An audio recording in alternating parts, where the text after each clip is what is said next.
the Path of Exile teaser for Ball Lightning, Archmage, and Sigil of Power. So I wanted to watch this, and then we have a interview to watch as well. But we're going to check this one out first. This is a teaser for 3 lightning-oriented abilities, and let's take a look at it.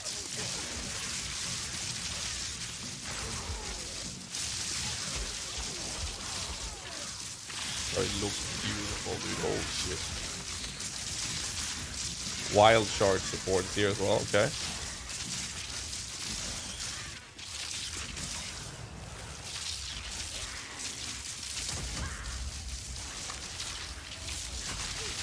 I remember the Storm ability. I played that on the Sorceress like a few years ago. But the game is very different now compared to them. Alright, let's have a look at these abilities. Okay, so first we have Ball Lightning. Level 11, what use for 41. Midway through, 36 mana. Base crit strike chance for basically every ability in the game is much higher than that of PoE 1. So that's always something we know. Slow moving projectile that repeatedly shoots balls of lightning. So it's the same functionality as Ball Lightning, but it looks way better. Deal flat damage, hits enemies in range every 0.2 seconds, 200 ms trigger rate or frequency rate. 750% more chance to chalk. Fire beams at targets within 1.8 meters. And then there's the Archmage buff for level 14. That's a Spirit Reservation buff, okay. While active, cast your spells to cost additional mana and deal extra lightning damage, both based on your maximum mana. So spells gain 5% of damage as lightning damage for each 100 flat mana that you have. 5%. Okay. Spells cost an additional 5.35% of your mana, or max mana. 100 spirit is huge. I actually don't know what kind of spirit numbers we'll be looking at, which again makes it very hard to make any builds or theory craft anything that is going to be good or not. We have no idea, because we don't know how many auras we're actually going to be able to squeeze in without that requiring a heavy amount of investments. It's impossible.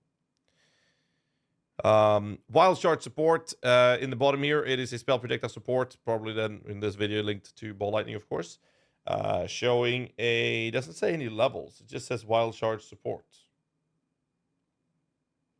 Are they not gonna have levels on support gems? Am I going crazy? Like, have I missed this little detail? Support requiring +5 intelligence to the skill gem. Okay, so that's how they're gonna do it. Supporters don't have levels. No, it's been very clear. It's been very clear. Like, they've been going on and off with different decisions on how to design this. So it seems like they've landed on this. Support skills that fire projectiles. Support skills have a chance to fire many additional projectiles in a circle. So there's a chance that they do that. Okay, so that's why sometimes we see a circular effect of it, and sometimes we don't. Okay. So they have a 20% chance to fire 8 projectiles in a circle. Let's watch that. So you see how they're shooting the projectiles in a circle here? There it happened again, right? Again. And here he's casting it. This is a single projectile. He's casting. Another, there was 2. Why is there 2 sometimes? It's not up to 8. It's 20% chance to shoot 8. But sometimes he's shooting 2. Link to Echo, not shown here at least. Unleash? Well, yeah, maybe unleash. Well, it could have been unleashed. But if it's unleashed, then when the circle... Yeah. Okay, look at that. There's 2 happening when he triggered. Could be Echo, could be Unleash. Again, 2. Again, 2. Again, 2. But that one was a single one. See this? That was a single, which seems more in line with it being Unleashed than Echo. Because Echo, if it works similar to PoE 1, it would happen on every cast. And Unleash needs recharge time to get the charges up, right? So it seems that it's more likely that it's Unleash supported. One shot's pretty cool, but 20%, that's every 5th cast on average. Then we have Sigil of Power. Let's look at the staff first. It grants level 20 Sigil of Power, so it is something you can gain as a skill from a staff. Percent damage is extra lightning damage. That's funny because that is generic damage added as extra. So in PoE 1, we normally see this in the shape of percent elemental damage or percent specific elemental damage, or most commonly percent physical damage added as extra specific damage. 119 spell damage, 101 mana, plus 5 to level of lightning skills. What the fuck? Crit chance for spells and crit spell damage bonus. All right. So Sigil Power is saying this is obviously a level basis, an on-use active skill. Cooldown of 10 seconds. Cast time 0.6. Oh shit. Level 20 skill gems requires level 90 to be used. The highest we see in PoE 1 is when you corrupt the level 20 gem to a level 21 gem.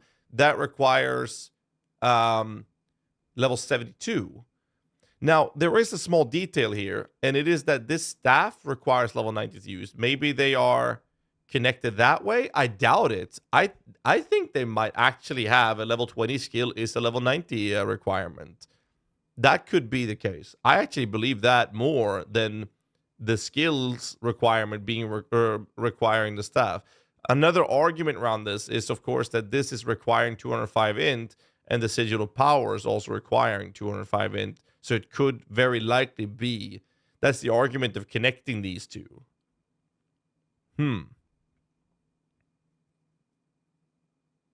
That's interesting. I never saw that before. Good catch up there from chat. Who was it? Achelios said the staff is level 90. Pain therapy said requires level 90. Cinch, yeah. So Twitch chat got me covered on this one. I didn't pay attention to that at all. Interesting. So the ability itself, places the sigil on the ground, providing a powerful spell damage buff to you and allies while standing in it. The buff becomes more powerful the more mana you spend while standing in the sigil. So you gain a stage when you spend a total of 50% of your maximum mana whilst in the area, maximum of 4 stages. The buff itself grants 14% more spell damage per stage. And then after you spend 50% of your max mana, you get to the second stage, and then you get 28% more spell damage, which is a lot, obviously, and then up to 4 stacks of that. Minimum 1 second between gaining stages. Sigil radius is 3 meters, and the duration is almost 12 seconds. And here's the cast. This is the sigil that you need to stand inside, and the more mana you cast. So Archmage, Sigil Power has always been this mana play for spell damage dealing oriented builds, where you're essentially there. You're supposed to stack up a ton of mana and have a bunch of mechanics that plays in combination with mana-oriented skills. So in this case, the Sigil Power is just placing down the sigil. You spend mana inside of it, and that ramps up the increased damage that you get for doing so. However, you need to spend that mana, which obviously in this case means that you need to spend your mana pool 2 times over to get the max stage, and the duration of the sigil is only 11.9 seconds. However, something a lot of people will learn that is new to PoE is that these tags here, AoE and duration, are very important. Now, the game itself will help you understand this very easily by you cutting an uncut support gem. It will give you a menu, and in that menu, it will list the skills that you have. So let's say you have Sigil Power from the staff equipped, and you get a support gem. The game will give you a list of recommended support gems to use for this. Now, you can bypass this with the interface, but that's how it's going to work. And because it's AoE and duration tag, that means that any support gems that applies to AoE skills or duration skills will work on this, such as more duration, allowing you to have a higher duration of the sigil so that this little circle will last longer, allowing you to have a much longer time to build those stages and also spend a longer time after building those stages to have that damage source increase or the damage buff before the sigil is removed. They remove the enemy deal less damage in the circle. From PoE 1, yeah. So that's how this sigil will work as well. It actually looks really cool. It's going to be very interesting the way they're going to do this. With the idea of having unique support gems. With the way that's going to work in PoE 2. That was pretty cool. I love the way the Archmage looks. Sorry, not the Archmage. The Wild Shards. With ball lightning, and I mean, look at the ball lightnings. They're so much better than PoE 1. In PoE 1, they're terrible visuals. That is. The check is here, yeah. This is actually really nice. I mean, just look at it. Maybe we'll see. Something I'm very excited about seeing these things and these teasers is actually the whole emphasis on build variety. And I think we're going to have a very diverse catalog of builds that people can play. I'm super excited for this.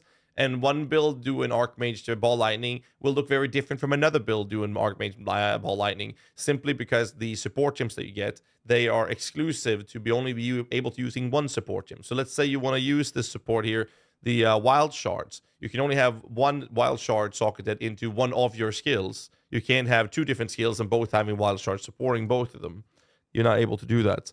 So this will, without a doubt, increase the diversity of it. I'm very excited for this. This is actually really cool. So what I normally play, I mainly focus on minions, and then the secondary thing I always go into is caster builds, and then after that I do wonders and other type of stuff. But mostly I focus on minions and then over to caster builds. So this is very exciting. I actually really like this this approach to it. And I'm a big fan of Ball Lightning from PoE 1. Used to play that in a trap version back, or actually mine version back in the day, a lot, for those of you who remember that. Anyways, this is a teaser post by PoE on their main YouTube channel. Do check it out. I'll leave a link down in the descriptions below. And if you like this video, make sure you hit the like button, subscribe for more content, and I will catch you guys in the next one. So till then, stay safe, keep rocking.